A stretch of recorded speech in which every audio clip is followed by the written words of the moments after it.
Iran ने India से आ रहे मेजर इंपोर्ट्स को परमानेंटली बैन कर दिया है। And let me tell you by the way, Iran India का सबसे बड़ा राइस बायर था।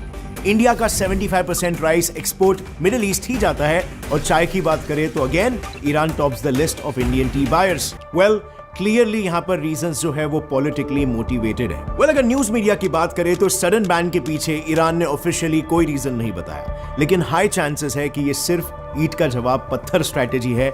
इंडिया को करारा जवाब देने की कोशिश की गई। देखो, बात ये है ना, हाल ही में एक घटना हुई थी जिसमें कश्मीरी एप्पल के फार्मर्स ने सरकार से कंप्लेन की थी कि ईरान से इंपोर्टेड कीवीज ज्यादातर पेस्ट इन्फेस्टेड होते हैं और इनसे मिलकर हमारे कश्मीरी एप्पल्स खराब हो जाते हैं, जिसकी वजह से उन्हें बहुत लॉस हो रहा है। और इस चीज की वजह से इंडिया ने ईरान को काफी बार वार्निंग्स भी दिया था, बट ईरान ने इस पर कोई एक्शन नहीं लिया। और बस इसके बाद फिर क्या था, इंडिया ने ईरानियन कीवीज पर बैन लगा दिया।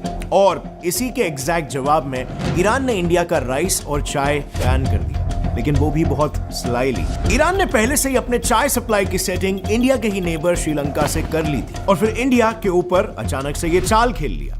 लेकिन hold on, what if I tell you, ये तो बस वो रीजंस है जो ईरान चाह रहा है आपको मालूम पड़े। लेकिन एक्चुअल में अगर आप थोड़ा सा और रिसर्च करोगे तो ईरान के एक्चुअल इंटेंशंस इंडिया को लेकर बहुत ही डार्क और ट्विस्टेड है। वेल फ्रेंड्स, क्या आपको याद है बुरहान वानी? वेल, ये कश्मीरी सेपरेटिस्ट लीडर था जिसे इंडिया में टेररिस्ट बुलाते हैं, बट ईरान में इसे हीरो बुलाते हैं। ईरान के यूनिवर्सिटीज में उसकी डेथ एनिवर्सरी तक बताई जाती है। And well, we shouldn't be surprised, क्योंकि ईरान का ऑफिशियल पोजीशन यही रहा है कि कश्मीर तो इंडिया का हिस्सा ही नहीं है। In fact father of Islamic revolution कहे जाने वाले ईरानियन लीडर आयतुल्लाह खोमेनी, इनके खुद के रूट्स ही कश्मीर के थे, इसीलिए वो कश्मीर में काफी फेमस भी है। लेकिन उनका स्टैंड हमेशा से एंटी इंडिया ही रहा है। उन्होंने तो खुल्लम खुल्ला ये तक कहा है कि इंडिया तब तक प्रॉस्पर नहीं करेगा जब तक वो कश्मीर को आजाद न कर दे। And well, it's again no surprise, Ayatollah Khomeini के बड़े बड़े बैनर्स आपको कश्मीर में हर जगह पर लगे हुए दिखेंगे। इनफैक्ट कारगिल, जो हमेशा से स्नो से ढका हुआ होता है, वहां पर भी इनके बिलबोर्ड्स आपको दिख जाएंगे। एक्चुअली में, और काफी कम लोग ये जानते होंगे, कश्मीर के शिया मुस्लिम्स हिस्टोरिकली प्रो इंडिया और एंटी सेपरेटिस्ट थे, लेकिन धीरे धीरे करके ऐसे ही ईरानियन एक्सट्रीमिस्ट इन्फ्लुएंस की वजह से कुछ new generation of Shia Muslims in separatist की तरफ इंक्लाइन होने लगे। इंडियन इंटेलिजेंस एजेंसीज ने तो ये भी ट्रैक किया कि कई ईरानियन क्लेरिक्स कल्चरल एक्सचेंज के नाम पर कश्मीर आकर मॉस्क में भड़काऊ भाषण देते हैं। अब अगर देखा जाए तो थ्रू आउट हिस्ट्री ईरान ने पाकिस्तान को भरपूर ओपनली सपोर्ट किया है और 1965 के इंडो पाकिस्तान वॉर के दौरान पाकिस्तानी फाइटर जेट्स रिफ्यूलिंग के लिए ईरान के एयर बेसिस पर ही जाते थे। शाह ऑफ ईरान ने तो इंडिया को धमकाते हुए ये तक कह दिया था कि ईरान पाकिस्तान पर किसी तरह के अटैक को टॉलरेट ही नहीं करेगा। वेल, वॉर के दौरान ईरान ने पाकिस्तान को नर्सेस, मेडिकल सप्लाईज, यहां तक कि 5000 टन पेट्रोलियम भी मुफ्त में भिजवाया था।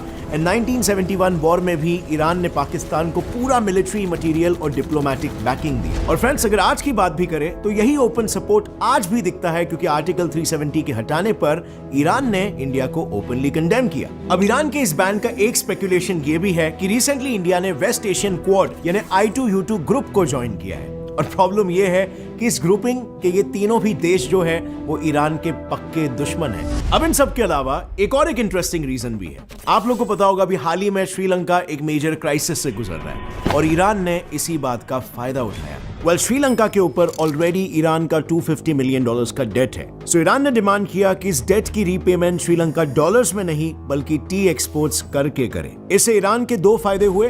पहला, यूएस ने ईरान पर ऑलरेडी कुछ सैंक्शंस लगा कर रखे थे, लेकिन इस तरीके से ईरान उन पर लगाए सैंक्शंस को स्मार्टली एस्केप कर सकता है। और दूसरा, इंडिया को ठसन दिखाने के लिए एक टी सप्लायर रिप्लेसमेंट भी तैयार हो गया। लेकिन उसके बावजूद भी कुछ लोगों का यह भी मानना है कि ईरान का ये ट्रेड बैन इंडिया से कोई पर्सनल दुश्मनी की वजह से नहीं है। देखो, एक्चुअली ईरान में फिलहाल नेशन वाइड एंटी हिजाब प्रोटेस्ट चल रहे हैं और उसके वजह से वहां के होटल, शॉप्स, बिजनेसेस सब कुछ कंप्लीटली बंद है और शायद इसीलिए ईरान ने फूड इंपोर्ट्स पर रोक लगा दी है। और ऐसे ही एक और एक जेन्युइन रीजन ये भी हो सकता है। वेल, बहुत टाइम से ईरान उसके और इंडिया के बीच एक रुपी ट्रेड सेटलमेंट एस्टैब्लिश करने की कोशिश कर रहा है, यानी जो ट्रांजैक्शंस हो इन दोनों देशों के बीच में वो रुपीज में हो, जिससे अगेन ईरान पर लगा डॉलर सैंक्शन इवेड हो जाए। लेकिन इंडिया इस बात को उतना सीरियसली नहीं ले रहा, तो ऐसा भी हो सकता है कि ईरान इंडिया पर इनडायरेक्टली प्रेशर डाल रहा हो। अब एक और एक देश है जो इंडिया के क्वाड में होने से परेशान है और वो है चाइना। और इसीलिए आज के तारीख में चाइना ईरान बिल्कुल पक्के दोस्त बने घूम रहे। इनके रिलेशन साल 2005 से काफी स्ट्रॉन्ग हुए जब ईरान पर यूएन, ईयू और यूएस ने कई सारे सैंक्शंस लगा दिए। इन सैंक्शन से ईरान की इकोनॉमी पूरी तरीके से गिर गई। फिर 2015 में ईरान ने P5 कंट्रीज के साथ नेगोशिएट करके अपने ऊपर के कई सारे सैंक्शंस हटवाए, जिसके बाद ईरान की इकोनॉमी धीरे धीरे करके उभर ही रही थी कि डोनाल्ड ट्रंप यूएस में पावर में आ गया। ट्रंप ने आते ही ईरान पर वापस से सैंक्शंस लगा दिए। इन सैंक्शंस के तहत ईरान पर डॉलर्स यूज करने पर बैन लग गया और ईरान से ऑयल परचेस करने पर भी सैंक्शंस इंपोज कर दिए गए। इसके बाद ईरान पूरी तरीके से खत्म होने ही वाला था कि तब चाइना ने उसे संभाल लिया। चाइना ने उससे सैंक्शंस के बावजूद भी ऑयल खरीदा, ईरान को ट्रांसफर ऑफ टेक्नोलॉजी के साथ आर्म्स एंड एम्यूनेशन सप्लाई किए और सबसे इंपॉर्टेंट और डेंजरस, ईरान को चाइना ने न्यूक्लियर वेपन बनाने में भी मदद की, जिसके लिए वो आज पूरी दुनिया से लड़ रहा है। और इस वजह से ये फ्रेंडशिप काफी ज्यादा स्ट्रॉन्ग हो गई। इनफैक्ट चाइना ने ईरान में $400 बिलियन इन्वेस्ट करके रखे हैं और 25 साल का एक स्ट्रेटेजिक कोऑपरेशन पैक्ट भी साइन किया हुआ है। अब ऐसा भी नहीं है कि इंडिया के रिलेशंस ईरान के साथ पूरी तरीके से खराब है। इनफैक्ट 2005 में इंडिया ने IAEA में ईरान के खिलाफ वोट करने के बावजूद भी ईरानियन लीडर ने इंडिया को अपना दोस्त कहा था। लेकिन ईरान ने यह भी कहा था कि वो इंडिया के ऐसे मूव से हर्ट हुए हैं, पर इंडिया के एक एक्शन से उनकी दोस्ती को जज नहीं किया जा सकता। इनफैक्ट इंडिया और ईरान के रिलेशंस में कुछ ऐसे ही पुशेस एंड पुल्स होते रहते हैं। 2005 के बाद आने वाले सालों में ईरान के साथ हमारी दोस्ती थोड़ी बेटर होती गई। इतना कि 2016 में पीएम मोदी ने ईरान विजिट किया और चाबहार पोर्ट एग्रीमेंट साइन किया। इसके अंडर इंडिया को चाबहार पोर्ट ऑलमोस्ट लीज पर मिल गया, जिससे इंडिया को मिडिल ईस्ट में एक स्ट्रेटेजिक लोकेशन और यूरेशिया से कनेक्ट होने का रास्ता भी मिला। बट 2019 आते आते हालात वापस से बिगड़ने लगे, क्योंकि यूएस ने ईरान पर वापस सैंक्शंस लगा दिए। अब इसके वजह से हमने ईरान से मिल रहा सस्ता ऑयल इंपोर्ट करना बंद कर दिया। अब इस मूव के तुरंत बाद इंडिया ने चाबहार प्रोजेक्ट पर काम करना बहुत स्लो कर दिया। इसी बीच ईरान ने इंडिया को और एक बार बैकस्टैप किया। हुआ ये कि साल 2002 में इंडियन ऑयल कंपनी ONGC को ईरान में ऑयल वेल एक्सपोर्ट करके उसे एक्सट्रैक्ट करने का कॉन्ट्रैक्ट मिला था। इस प्रोजेक्ट के लिए इंडिया ने $400 मिलियन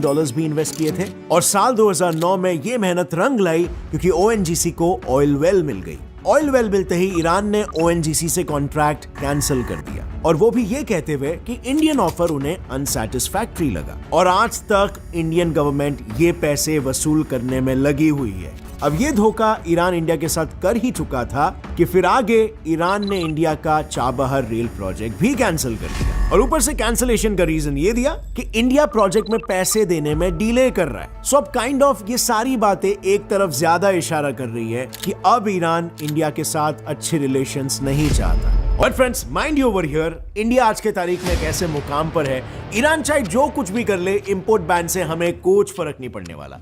इनफैक्ट ईरान से ज्यादा तो इंडियन राइस एक्सपोर्टर्स ही ईरान को बैन करना चाहते थे, और उन्होंने ऐसा पहले किया भी है। पिछले साल जब ईरान के पास रुपीस में पे करने के लिए पैसे भी नहीं थे और ईरान ने एक्सपोर्टर्स के $140 मिलियन रोके, और तभी कुछ टाइम के लिए इंडियन एक्सपोर्टर्स ने खुद ही ईरान को राइस एक्सपोर्ट करने से कुछ टाइम के लिए बैन कर दिया था। और कुछ ऐसा ही सिमिलर 2012 में भी हुआ था, जब ईरान के पास तब भी पैसे नहीं थे इंडिया को देने के लिए। और इससे काइंड ऑफ समझ में आ जाता है कि इंडियन एक्सपोर्टर्स वैसे भी परेशान है ईरान से डील करने के लिए, और प्लस रशिया यूक्रेन वॉर के बाद इंडिया की राइस की डिमांड वैसे भी बढ़ चुकी है।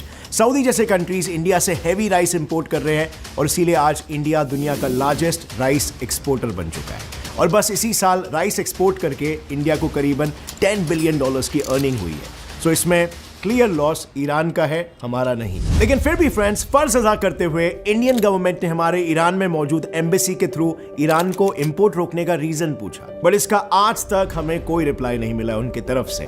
आज के इस वीडियो से आपको कुछ भी नया सीखने मिला, एक लाइक जरूर ठोकना। See you next time friends, till then as always stay curious, keep learning and keep growing. जय हिंद।